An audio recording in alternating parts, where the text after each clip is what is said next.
अस्पतालमा हुँदा कहिलेकाहीँ आफ्नो स्वास्थ्यको लगाम अरूकै हातमा छ जस्तो लाग्न सक्छ। तर केही सामान्य जानकारीले मात्र पनि हामीलाई एक निष्क्रिय बिरामीबाट आफ्नो सुरक्षाको एक सक्रिय साझेदारमा बदल्न सक्छ। आज हामी त्यस्तै केही महत्त्वपूर्ण कुराहरूमाथि छलफल गर्दैछौँ। त्यसो भए एउटा रोचक प्रश्नबाट सुरु गरौँ है त। अस्पतालमा हुँदा बिरामीको सबैभन्दा शक्तिशाली सुरक्षा उपकरण के होला? यो प्रश्नलाई मनमा राखिराखौँ, किनभने यसको जवाब हाम्रो छलफलको अन्त्यसम्ममा बिस्तारै खुल्दै जानेछ। आज हामी दुईवटा मुख्य विषयमा केन्द्रित हुनेछौँ। एउटा हो हातको सरसफाई र अर्को हो बिरामीको सही शारीरिक पोजिसन। सुन्दा फरक लागे पनि यी दुवै कुरा बिरामीको सुरक्षाका लागि उत्तिकै महत्त्वपूर्ण छन्। एउटाले सङ्क्रमणबाट बचाउँछ भने अर्कोले शारीरिक सुरक्षा सुनिश्चित गर्छ। आजको हाम्रो यात्रा कस्तो हुनेछ भने हामी पहिला अस्पताल सुरक्षामा आफ्नो भूमिकाबारे बुझ्नेछौँ। त्यसपछि सफा हातको शक्ति र शरीरको सही पोजिसन किन यति महत्त्वपूर्ण छ भन्ने कुरामा गहिराईमा जानेछौँ र अन्त्यमा यो सबै ज्ञानलाई आफ्नो सुरक्षाको लागि कसरी प्रयोग गर्ने भनेर सिक्नेछौँ। ल सुरु गरौँ हाम्रो पहिलो खण्डबाट। यहाँ हामी स्वास्थ्य सेवाप्रतिको हाम्रो सोचलाई नै परिवर्तन गर्ने प्रयास गर्नेछौँ। कसरी एक निष्क्रिय बिरामीबाट आफ्नो हेरचाहमा एक सक्रिय साझेदार बन्न सकिन्छ। यो सुन्दा अलि डरलाग्दो लाग्न सक्छ, होइन त? अस्पताल निको हुने ठाउँ, तर त्यहाँ पनि केही अन्तर्निहित जोखिमहरू हुन्छन्। सीडीसीका अनुसार धेरैजसो बिरामीहरू एउटा रोगको उपचार गराउन जाँदा अस्पतालबाटै अर्को सङ्क्रमण सर्न सक्ने खतरामा हुन्छन्। तर राम्रो कुरा के हो भने यसलाई कम गर्न बिरामी आफैले पनि मद्दत गर्न सक्छन्।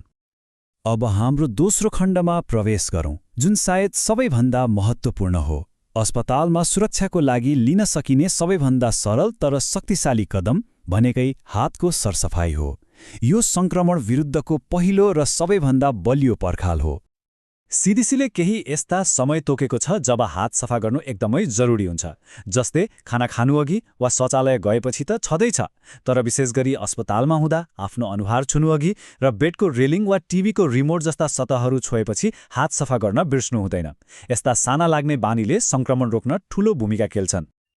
अब हात सफा गर्ने त भनियो, तर कसरी?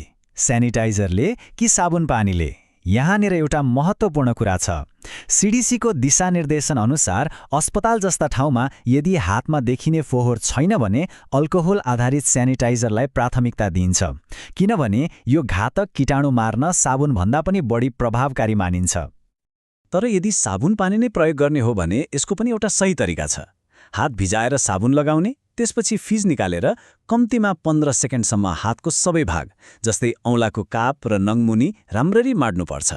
र एउटा महत्त्वपूर्ण कुरा, हात पखालेर सुकाइसकेपछि सफा हातले धारा बन्द गर्नुको सट्टा प्रयोग गरेको पेपर टावलले नै बन्द गर्नु सबैभन्दा सुरक्षित तरिका हो। सेनिटाइजरको प्रयोग गर्दा पनि सही तरिकाले गर्नुपर्छ। हत्केलामा पर्याप्त मात्रामा लिएर दुवै हातको सबै सतहमा राम्ररी दल्नुहोस् र यो पूर्ण रूपमा नसुकेसम्म, जुन लगभग 20 सेकेन्ड जति लाग्छ, हात माडिरहनुपर्छ। ल हातको सरसफाइको कुरा त भयो। अब अलिकति फरक तर उत्तिकै महत्त्वपूर्ण विषयमा लागौँ। त्यो हो शरीरको पोजिसन। यो केवल आरामको लागि मात्र होइन, यो हेरचाह र सुरक्षाको एउटा नबोलिने तर एकदमै महत्त्वपूर्ण भाषा हो। सबैभन्दा आधारभूत पोजिसनबाट सुरु गरौँ। Supine position.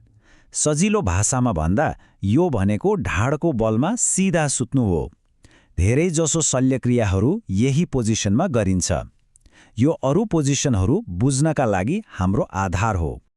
सुपाइन अर्थात् ढाडको बलमा सुत्ने र यसको ठिक उल्टो हो प्रोन पोजिसन अर्थात् पेटको बलमा सुत्ने। प्रोन पोजिसन खास गरी ढाडको शल्यक्रिया वा कहिलेकाहीँ फोक्सोमा अक्सिजनको मात्रा बढाउन प्रयोग गरिन्छ। यी दुई विपरीत पोजिसनले नै हामीलाई यसको आधारभूत सिद्धान्त बुझाउँछन्। त्यसो भए शरीरको पोजिसन यति महत्त्वपूर्ण किन छ त?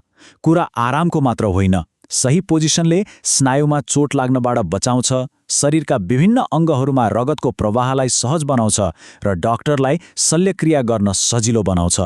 यो केवल आरामको कुरा नभएर गम्भीर जटिलताहरू रोक्ने एक महत्त्वपूर्ण उपाय हो। अब अलिकति भित्र पसेर हेरौँ, विभिन्न चिकित्सा प्रक्रियाहरूमा शरीरलाई किन एउटा निश्चित पोजिसनमा राखिन्छ यो बुझ्दा अस्पतालमा के भइरहेको छ भनेर थाहा पाउन र प्रक्रियालाई रहस्यमय हुनबाट जोगाउन मद्दत गर्छ। एउटा सामान्य प्रक्रियाको उदाहरण हेरौँ, पिसाबको लागि क्याथेटर राख्ने। यो सामान्य सुनिने प्रक्रियाको लागि पनि एक विशेष किसिमको शारीरिक पोजिसनको आवश्यकता पर्छ। यो प्रक्रियाका लागि डोर्सल रिकम्बेन्ट पोजिसन प्रयोग गरिन्छ।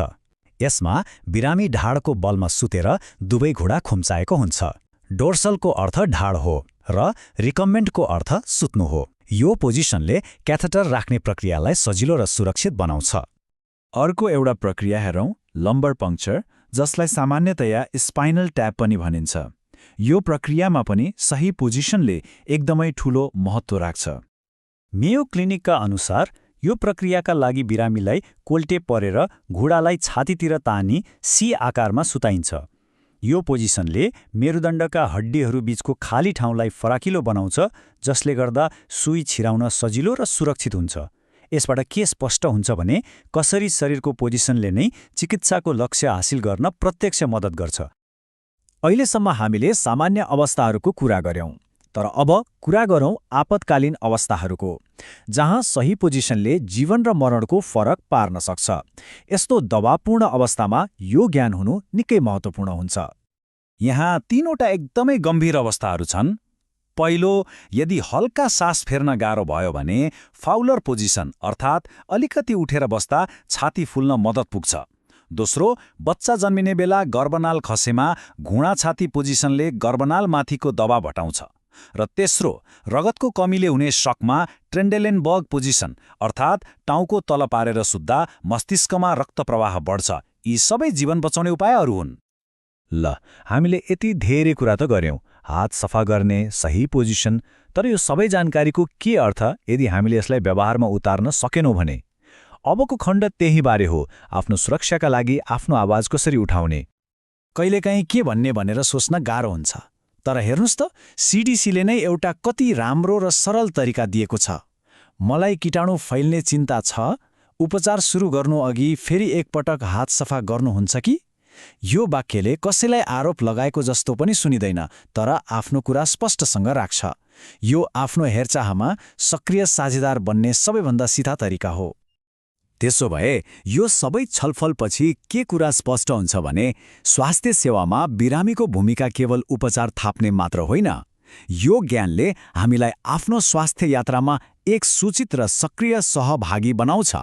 अब सोच्नुपर्ने कुरा के हो भने यो जानकारीले हाम्रो स्वास्थ्य सेवा लिने तरिकालाई कसरी बदल्न सक्छ।